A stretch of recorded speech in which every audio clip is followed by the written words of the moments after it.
બાબરકોટ ગામની 70 એકર અનામત જંગલ જમીનને લઈને વિવાદ ઊભો થયો છે। આ ખાનગી જમીન કંપનીને ખનન માટે ફાળવવાની હિલચાલ સામે ધારાસભ્ય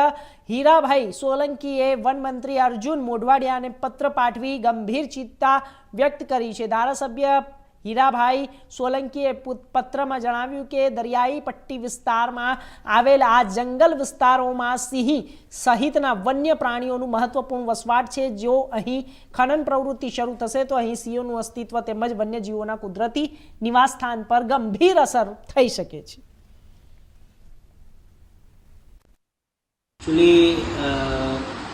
જાફરાબાદ તાલુકાનું બાબરકોટ ગામ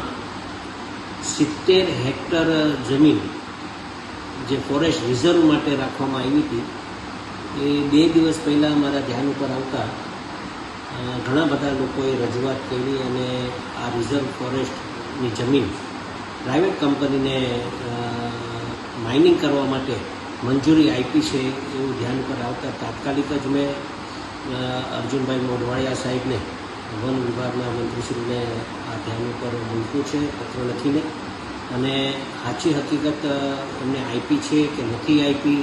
એ મારા ધ્યાન ઉપર ઓન પેપર કંઈ આવ્યું છે નહીં। છતાં પણ જ્યારે આવું વાત આવી છે ત્યારે આ વિસ્તારમાં ઘણા બધા વન વિભાગના જેમ કે હાવજ સિંહ અને અન્ય પ્રાણીઓ જે આ વિસ્તારમાં વસાવટ કરતા હોય તો મારું પણ એવું માનવું છે કે તાત્કાલિક જ જો કદાચ આવું થયું હોય તો આવું ન થાય એના માટે પણ મેં સરકારશ્રીને એક પત્ર લખીને ધ્યાન ઉપર મૂક્યું છે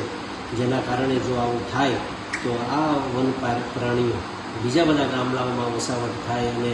બીજા બધા વસાવટમાં ગામડાઓમાં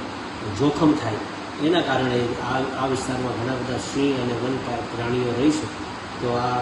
લીઝ ન આપે એવી મેં મારી પણ માંગણી છે અને આ પ્રાઇવેટ કંપનીને આપી છે કે કેમ એ મારા ધ્યાન ઉપર વાસ્તવિકતા નથી આવી છતાં પણ મેં પત્ર લખી કાઢ્યો છે અને નહીં આપવા માટેની મેં રજૂઆત કરી દીધી। તો આગળ વાત સુરત ગ્રામ્યના કાંકરાપરા ડેમના 4 યુવકો ડૂબી જવાની હૃદયદ્રાવક ઘટના સામે આવી છે। સુરત જિલ્લાના માંડવી તાલુકા નજીક